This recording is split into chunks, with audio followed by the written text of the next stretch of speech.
Hello, good people of YouTube. Mountbatten here. And today we're taking a look back at a ship that seems to be mostly forgotten about by the player base, a ship that I really don't see much at all, and I play in the range of this ship's matchmaking quite a bit, and that is the Tier 7 American Premium Battleship, the Florida. Florida, man! It's really weird taking a look back at this ship, or being at the point to where I can take a look back at this ship, because this ship still feels pretty new to me, even though it was released back in October of 2020. So this ship is approaching the 2-year mark of being in the game, and wow, boy, time does fly when a pandemic happens.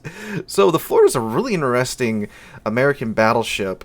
It is, it's a paper ship. It's kind of a historical ship. It's one of the designs for the North Carolina class of battleships. It's supposed to be a treaty battleship, which lends to a lot of its features. They were trying to design a battleship that would fit within the Washington Naval Treaty or the London Naval Treaty, one of those, at the time of the designing of the Florida. So this could have been the North Carolina, as weird as this ship does look. If you do just ignore the turrets, the hull and superstructure for the most part look like the North Carolina. But the armor's setup, of course, is quite different, and along with the main battery guns too. So it's a very unique ship, and it doesn't really play like American battleships, especially American battleships at Tier 7. We don't get battleships like this in the American line, the fast battleships, until we get to the North Carolina at Tier 8. So we're going to take a look back at Florida today, look at her stats, talk about her gameplay, and then we're going to talk about how she performs in today's world of warships. So if you do want the Florida, it's not a coal ship, still ship, or anything like that. You can just outright buy her for, I believe, around $38-39 US dollars in the premium shop if you want to get her that way. So taking a look at her armor, she has a 25mm bow, 25mm stern, 37mm deck. Upper armor is 26mm. Main belt is 285. Torpedo protection upper belt is 213, and the lower belt is 38. Strip away that armor, and you see that her citadel is high and dry. This is not a hard ship to citadel at all. It's exposed out in the open. There's no type of turtleback. It is an American battleship, of course. It kind of has that old style of American battleship citadel that the Iowa used to have, where she would be citadeled for, well, just looking at her wrong. And with the 25mm bow and stern, of course, you're going to get overmatched by 15-inch and above guns, which at Tier 7 isn't exactly a rarity, but there is something that's not shown in game. There's a lot of these mechanics and stuff that aren't really featured in the game, nor are the full models of the ship's armor scheme actually featured in game. There's a lot more internal armor bits and such. What the game shows you generally is good enough for you to get a pretty good idea of the weaknesses and strengths of your ship's armor, but sometimes those internal armor bits are playing a little bit bigger of a role than you might think. In the case of the Florida, she has this very large armored box behind her stern armor, which means that, while yes, 15-inch and above can penetrate her bow and citadel her through her nose, from the stern, that's not going to happen thanks to that armor box. Yes, you'll get pinned through the stern, but you will not get citadeled through the stern. So, when playing the Florida, it's best played stern in, as you'll see me doing in the background right now. And there is a Colorado in the match that you're watching right now, who he and I go back and forth in most of the match with one another. And sure, I show him a little bit too much side, he citadels me, but when he's got my stern and nothing else to shoot at, he'll hit the stern, he'll do 2, 3, 4,000 damage, but he won't citadel me, which is much preferable. But yes, the ship is quite squishy. Again, 15-inch is no stranger at Tier 7 and above, and this is a ship that will be up-tiered to Tier 9, so you will be getting overmatched a fair bit. But with that invisible box over your stern citadel, sure, again, you'll get pinned through your stern, but you won't get citadeled through your stern. Alright, going into the survivability, she has 51,800 hit points. She has 26% torpedo damage reduction. Now her guns, which again are her primary feature, she has 12 356mm 14-inch guns at Tier 7. That's quite a bit of firepower at Tier 7. 12 14-inch guns with American AP. Pretty good. So you get 33.5 second reload time on these guns, which for 12 guns at Tier 7 really isn't that bad. And again, especially the way that this ship eats damage, that reload time will be going south quite quickly. The 180 in 37.5 seconds, you have a maximum dispersion of 229 meters at 21.6 kilometers. It does get the American dispersion, although it's a little tweaked American dispersion. The horizontal dispersion seems many of time to be conveniently right around the same length as most tier 7 and 8 and 6 cruisers, which means that most of your shells, if you aim it properly, will be falling within the silhouette of a tier 7 cruiser, thereby ruining their day. Now, the HE does a maximum damage of 4,750. You have a 22% chance of causing a fire per shell, and with 12 shells, that's a pretty good fire chance. You have 59 millimeters of HE pin, which is pretty nice. And the HE comes out the tubes at 861 meters a second.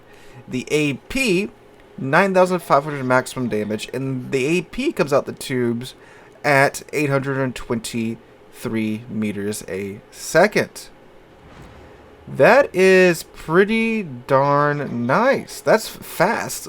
That is a hell of a lot faster than most American AP in this game. Like we've talked about before with the North Carolina and the Iowa, talking about the caliber of the guns, the calibers of the Florida's guns is 50, and plus the 14-inch shell, so it's a smaller shell, so it's going faster. So you have a smaller shell going faster, that gives you pretty darn good armor pin, which means that when these shells bite into cruisers, they bite hard. But you also get a lot of overpins there too. I'm not going to lie to you about that. But if you find those cruisers that are in the middle of a turn, the angle just right, you'll easily citadel them. Now, unfortunately, in the matches that I played trying to get background footage for you guys, that didn't happen. Just in the nature of how getting footage goes sometimes. But you do see there's quite a few times that I do consistently pin the Colorado for 8 or 9k with only a handful of shells connecting. And I do Citadel, I believe you should already see the Ramada at the beginning of this match too when he's turning. Unfortunately, don't outright delete him though. That is unfortunate. And also with the guns on the Florida, this ship has some fantastic rear turret angles. You can be almost full astern at your target, and you'll still be able to get all 12 guns on target. Again, being able to utilize that invisible armored box behind your stern there. So fantastic rear turret angles. This ship is quite good at just kiting or stern tanking as much as it can with a 25mm stern. You do get a few secondaries here. You get actually 8 single-mounted 127mm guns. I'm sorry, 4 single-mounted 127mm guns, which is weird to look at, but you know, she's got them. And then you get the 12 normal dual 127mm guns. Now, despite having quite a few secondary guns, 16 in total, no, it's not a secondary ship. I wish it was. That would be hilarious, but no, don't bother building into it. Her A is actually pretty good. She has an A rating of 78 at tier 7. She does get DFAA as well. And you have quite a few 40mm. You have a lot of 20mm guns on the ship. You have 37 single Orlikins on this boat, along with 3 triple mounted Bofors, and then 8 quad mounted Bofors, and then the 4 127s, and then the 12 127s as well count as dual purpose AA. And there was a match before this match where I had a dual CV game, tier 8 and tier 6 CV, and I had like I think 30 planes shot down in the first half of the game. Yeah. The ship actually does have good AA. Just one of the rare good AA ships in the game today. Maximum speed with speed flight equipped of 28.4 knots. So again, pretty fast. Really fast for the American battleships, comparing her to other tier 7 American battleships. And even the tier 8 American battleship too, to the North Carolina. Same top speed. Or very similar, I should say.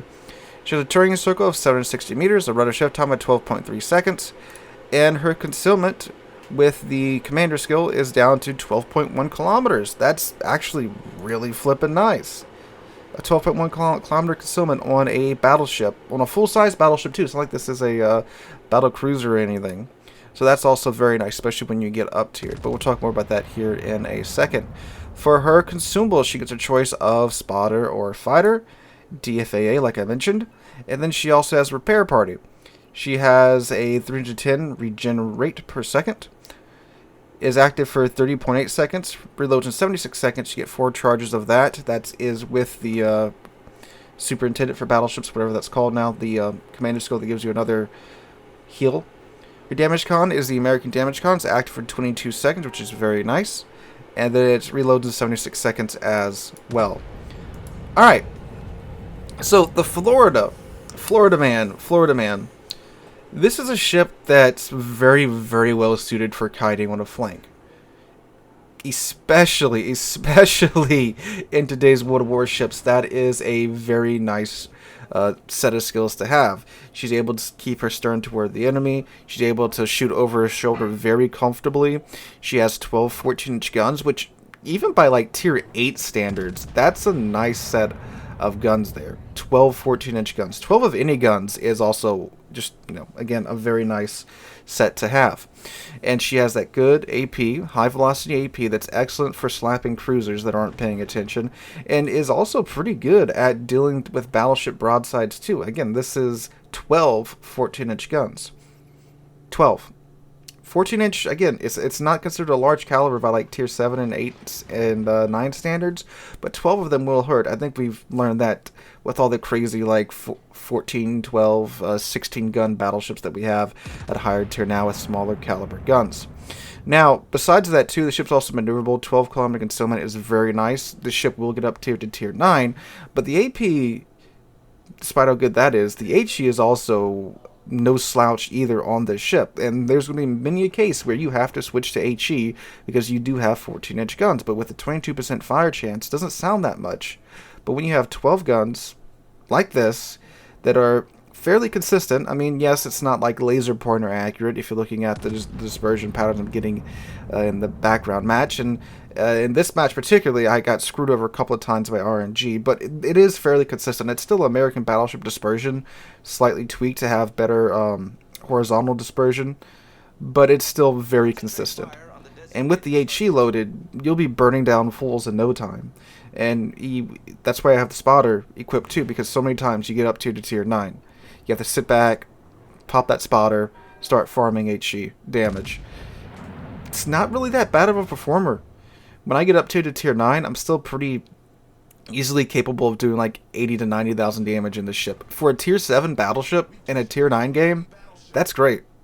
That is borderline amazing that you're able to consistently get that levels of damage income. Now, I'm saying that's the average. Of course, there's some matches where you're able to farm the entire match and you get 130, 140,000 damage. There's some matches where you get just blapped at the beginning because you're a tier 7 battleship in a tier 9 game. And this is almost like an American battle cruiser. If the Constellation wasn't out, I would say this is the closest thing you probably get in game to an American battle cruiser, with the Constellation or the Alaska. And it plays very similarly to that. So this ship was a little bit ahead of its time with some of the ships that we've been getting in game. She's very well suited to the current meta of the super passive meta, just sit in the back and farm to your heart's content. She's really well suited for that. Is this like a drop what you're doing and pick her up right now battleship? I wouldn't say so, but it's certainly a ship that I don't see much anymore, despite being almost the perfect ship for the meta, especially the tier 7 and above meta, where it's so passive. You sit in the back slinging HE or just farming for most of the game. It's a really well suited ship for that. Now, it cannot tank like most other battleships can, again with that weak balanced stern armor and the side citadel just being incredibly exposed. But again, with the more and more battle cruisery battleships that we're getting in the game now, the ship fits in pretty well at this point in time. So if you're looking at getting the Florida, I would say, yeah, it's a pretty good ship if you like to sit back and snipe and farm. And it is, again, one of the better tier 7 ships to be in if you're going to get up tier to tier 9, in my opinion. So guys, that's my look back at the Florida, my 2 cents on her. Let me know what you guys think in the comments down below. If you have Florida or think about picking her up, What do you think about her? Hope you guys enjoyed today's video. If you did, make sure to drop a like and subscribe to the channel. We're on our way to 30,000 subscribers, and I can't thank you guys enough for that. We're on our way to 40,000 subscribers, actually. Oh, man, it is not that early in the morning, yet my brain is not functioning all the way yet. But anyway, guys, hope you guys enjoyed. Hope you guys are having a wonderful Thursday. Hope to catch you guys in the next one.